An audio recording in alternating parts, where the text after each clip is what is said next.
Hello student, मैं हूं कमर एजुनपुर से। आज का हमारा टॉपिक है एंगुलर एक्सेलरेशन। प्रीवियस टॉपिक्स में हमने एंगुलर डिस्प्लेसमेंट को देखा, एंगुलर वेलोसिटी को देखा, जिनके लिंक्स डिस्क्रिप्शन में भी है, वहां से लेक्चर भी देख सकते हैं। हमने ये कहा कि जो एंगुलर और एक्सेलरेशन ये दो चीजें हैं।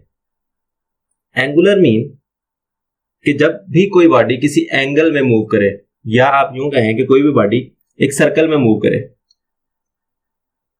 तो उसका जो डिस्प्लेसमेंट होगा वो एंगुलर डिस्प्लेसमेंट, उसका जो एक्सेलरेशन होगा वो भी एंगुलर, और उसकी जो वेलोसिटी होगी वो भी एंगुलर। एंगुलर वेलोसिटी मींस कि हमारे पास दो किस्म की मोशंस होती हैं। एक होती है हमारे पास लीनियर, जो कि हमने प्रीवियस चैप्टर में उसको कंप्लीटली डिस्कस किया था, जिसमें हमने मोमेंटम भी देखा था, वेलोसिटी भी देखी थी, डिस्प्लेसमेंट भी और एक्सेलरेशन भी। लेकिन हम वहां पे लीनियर एक्सेलरेशन या जस्ट एक्सेलरेशन ले रहे थे, हम मोशन को भी लीनियर मोशन या जस्ट मोशन कह रहे थे। लेकिन यहां पर हम बात कर रहे हैं angular velocity, angular acceleration, angular displacement. Means कि हम इस चैप्टर में रोटेशन की बात कर रहे हैं, एक सर्कल में मूवमेंट की बात कर रहे हैं। तो आज हम एंगुलर एक्सेलरेशन जो देखेंगे वो भी एक बॉडी ऐसी होगी जो कि एक सर्कल में मूव कर रही होगी। जब बॉडी सर्कल में मूव करेगी तो उसका जितना डिस्प्लेसमेंट बनेगा वो एंगुलर डिस्प्लेसमेंट होगा।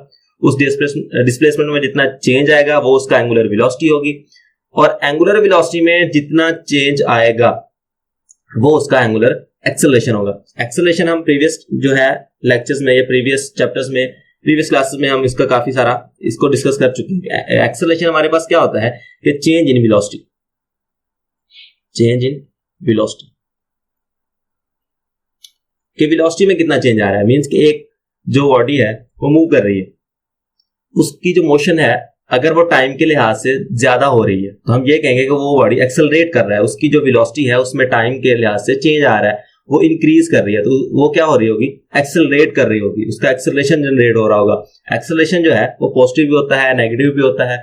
जो एक बॉडी है वो टाइम के लिहाज से ज्यादा डिस्टेंस कर रही है, ज्यादा वेलोसिटी कर रही है, तो हम ये कहेंगे कि उसका जो एक्सेलरेशन है वो इंक्रीज कर रहा है। लेकिन अगर टाइम के लिहाज से वो रुक रही है तो उसकी क्या होगा, टाइम के लिहाज से उसकी जो वेलोसिटी में कमी आ रही होगी, वो कम ज्यादा टाइम में कम डिस्टेंस करेगी, तो हम ये कहेंगे कि जो उसका एक्सेलरेशन है वो कम हो रहा है। हम इसको रिटार्डेशन भी कहते हैं।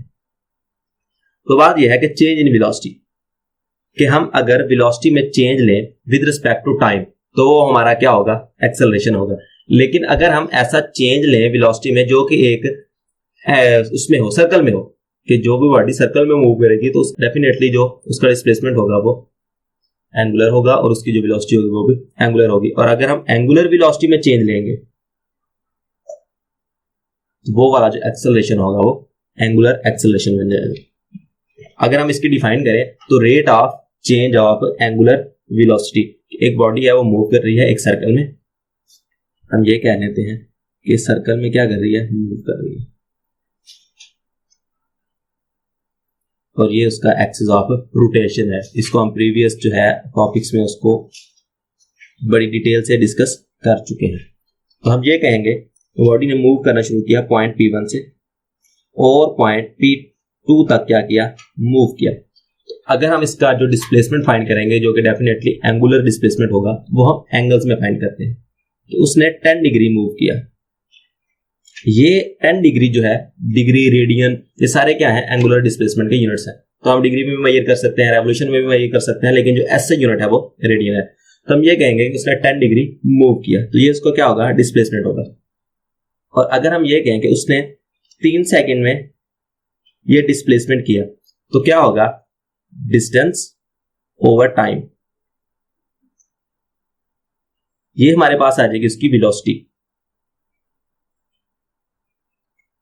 और इस वेलोसिटी को अगर हम टाइम पे डिवाइड कर दें तो ये हमारे पास आ जाएगा एक्सेलरेशन। तो हमारे पास एंगुलर एक्सेलरेशन का अगर हम फार्मूला लिखें, एंगुलर एक्सेलरेशन को हम अल्फा से शो करते हैं, जो कि इक्वल होता है चेंज इन वेलोसिटी, वेलोसिटी को हम ओमेगा से शो करते हैं over change in time. Time के रिस्पेक्ट जो भी एंगुलर वेलोसिटी में चेंज आएगा वो हमारे पास एंगुलर एक्सेलरेशन होगा। अब वेलोसिटी में चेंज क्या आ रहा है, चेंज को हम यूं कहते हैं कि जो हमारे पास फाइनल वेलोसिटी है माइनस इनिशियल वेलोसिटी, तो आपके पास चेंज आ जाएगा ओवर टाइम, जितने टाइम में उसमें चेंज आया। तो अगर हम इन दोनों की जो वैल्यू कैलकुलेट करेंगे तो हमारे पास एंगुलर एक्सेलरेशन आ जाएगा। अब एंगुलर एक्सेलरेशन की डिफरेंट टाइप्स होती हैं, हमारे पास जो पहली टाइप आती है एंगुलर एक्सेलरेशन की, वो हमारे पास होता है यूनिफॉर्म एक्सेलरेशन। यूनिफॉर्म मींस कि हमारे पास जो वैल्यू आएगी वो कांस्टेंट होगी। यूनिफॉर्म मीन कांस्टेंट, कि एक ऐसी कंडीशन जिसमें कोई भी चेंज ना आ रहा हो। अगर हम ये कहेंगे if a body changes it's angular velocity equally in equal interval of time, कि अगर किसी भी बॉडी की जो वेलोसिटी है, जो कि एंगुलर वेलोसिटी होगी, वो टाइम के इंटरवल्स में, इक्वल इंटरवल्स में इक्वली चेंज हो रही हो, तो हम ये कहेंगे कि उसका जो एक्सेलरेशन होगा वो यूनिफॉर्म होगा। हम अगर इसको एग्जाम्पल से थोड़ा सा डिस्कस करें तो ये कहें कि ये एक बॉडी की मूवमेंट है जो कि सर्कल में क्या कर रही है, मूव कर रही है। तो पहले सेकंड में उसने 10 डिग्री मूव किया, एक सेकंड में 10 डिग्री।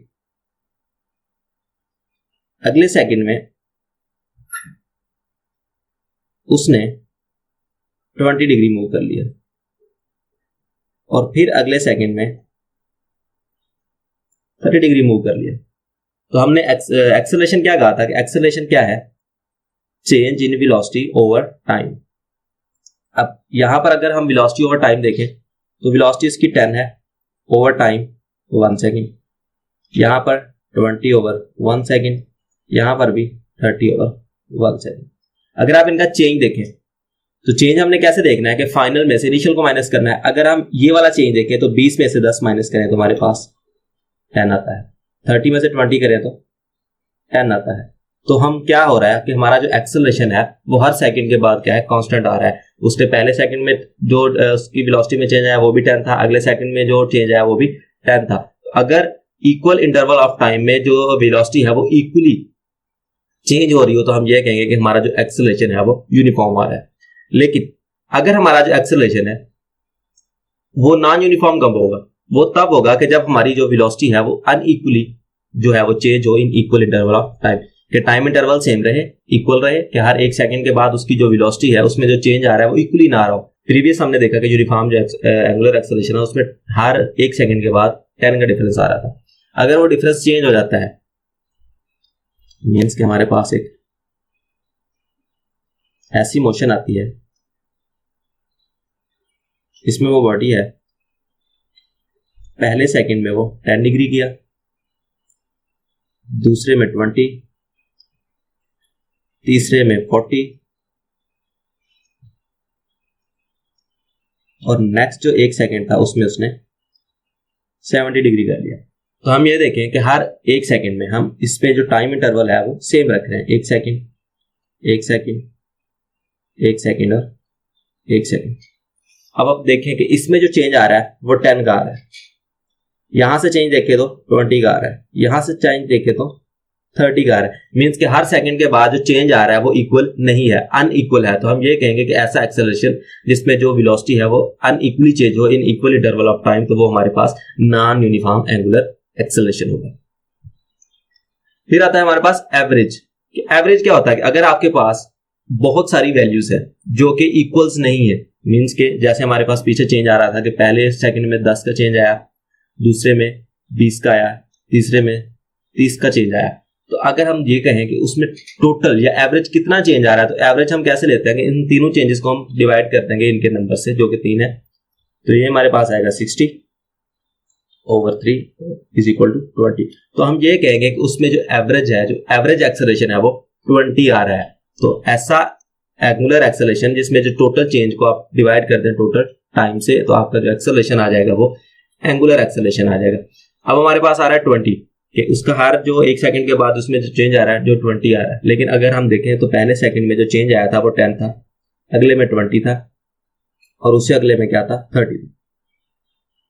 तो जो एवरेज है वो हमें ये तो बता देता है कि जो टोटल चेंज था वो कितना आया। मीन्स के यहां पे 10, यहां पे 20,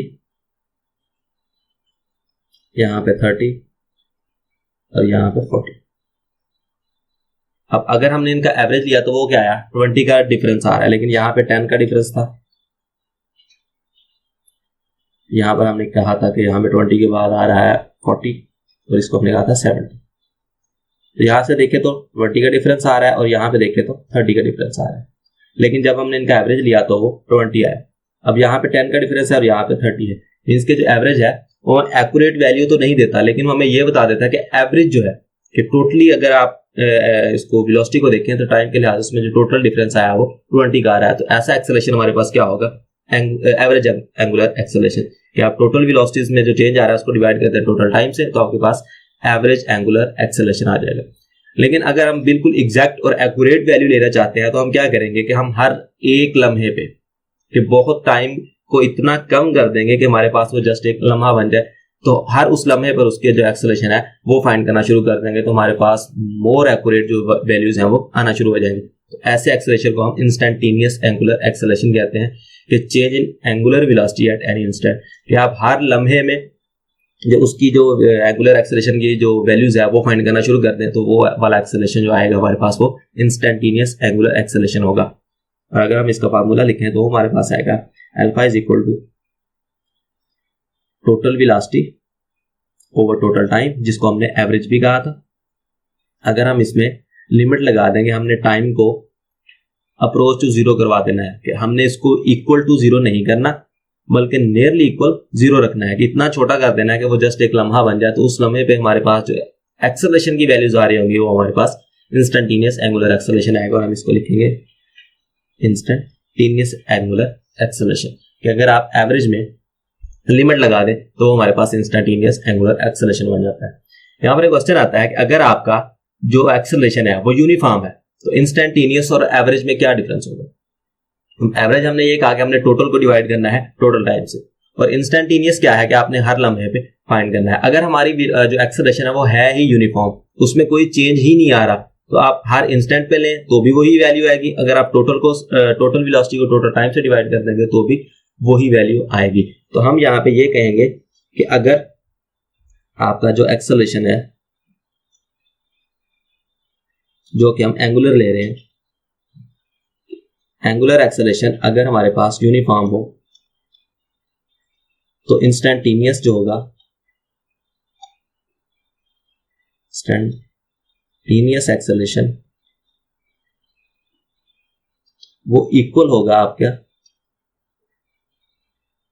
एवरेज एंगुलर एक्सेलरेशन, क्योंकि जब उसमें चेंज ही नहीं आएगा तो आप हर सेकंड के बाद फाइंड कर लें या हर जो टाइम इंटरवल के बाद फाइंड कर लें तो आपके पास जो वैल्यू है वो सेम आएगी। तो इंस्टेंटेनियस इक्वल होगा एवरेज एंगुलर एक्सेलरेशन के। अब हमने एक्सेलरेशन तो देख लिया, अब हम देखते हैं कि इसके यूनिट्स क्या हैं। वेलोसिटी का हमने जो यूनिट लिया था वो हमने लिया था डिस्प्लेसमेंट ओवर टाइम, तो डिस्प्लेसमेंट को हम मेजर करते थे रेडियन में ओवर सेकेंड, तो ये बना था रेडियन पर सेकेंड। अब हम ये कह रहे हैं कि हमारे पास वेलोसिटी ओवर टाइम है, तो वेलोसिटी का हमारे पास यूनिट था रेडियन पर सेकंड, और इसको हमने डिवाइड कर दिया फिर सेकंड से, तो ये बन जाएगा रेडियन पर सेकंड स्क्वायर। और अगर हम इसका डायमेंशन निकालें तो रेडियन की कोई भी डायमेंशन नहीं होती है, तो हमारे पास जस्ट टाइम होगा, टाइम की डायमेंशन टी है और इसका साथ में इसका जो पावर है वो लिख देंगे, तो ये हमारे पास डायमेंशन बन जाएगी। अब आखिरी क्वांटिटी हमारे पास रह जाती है, वो रह जाती है डायरेक्शन, कि हमने डायरेक्शन लेनी है एंगुलर एक्सेलरेशन की, क्योंकि ये वेलोसिटी पे डिपेंड करता है। वेलोसिटी एक वेक्टर क्वांटिटी है, तो डेफिनेटली जो एक्सेलरेशन होगा इसकी भी कोई ना कोई जो डायरेक्शन है वो लाजमी होगी। अब डायरेक्शन कैसे फाइंड करते हैं, वेलोसिटी की जो डायरेक्शन थी वो हम फाइंड करते थे राइट हैंड रूल से, कि अगर आप अपने फिंगर्स को इस तरह से घुमाएं कि वो रोटेशन को रिप्रेजेंट करें कि जिस डायरेक्शन में बॉडी की जो डिस्प्लेसमेंट है, तो आपका जो थंब होगा वो आपको डायरेक्शन देगा वेलोसिटी की। अब आपने डायरेक्शन लेनी है एक्सेलरेशन की। एक्सेलरेशन की डायरेक्शन कैसे लेंगे, अगर आपकी जो वेलोसिटी है वो यूनिफॉर्म है,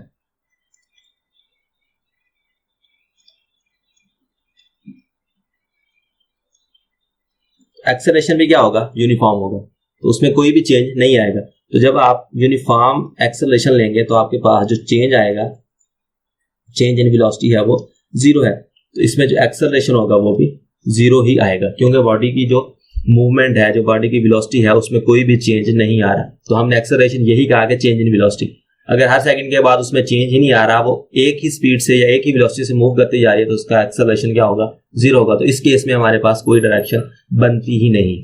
लेकिन अगर वो इंक्रीज कर रही है और बॉडी की जो वेलोसिटी है वो हर सेकंड के बाद क्या कर रही है, इंक्रीज कर रही है, तो डेफिनेटली उसकी कोई ना कोई एक्सेलरेशन भी होगा और उसकी कोई ना कोई डायरेक्शन भी होगी। तो उसकी डायरेक्शन वही होगी जो वेलोसिटी की होगी।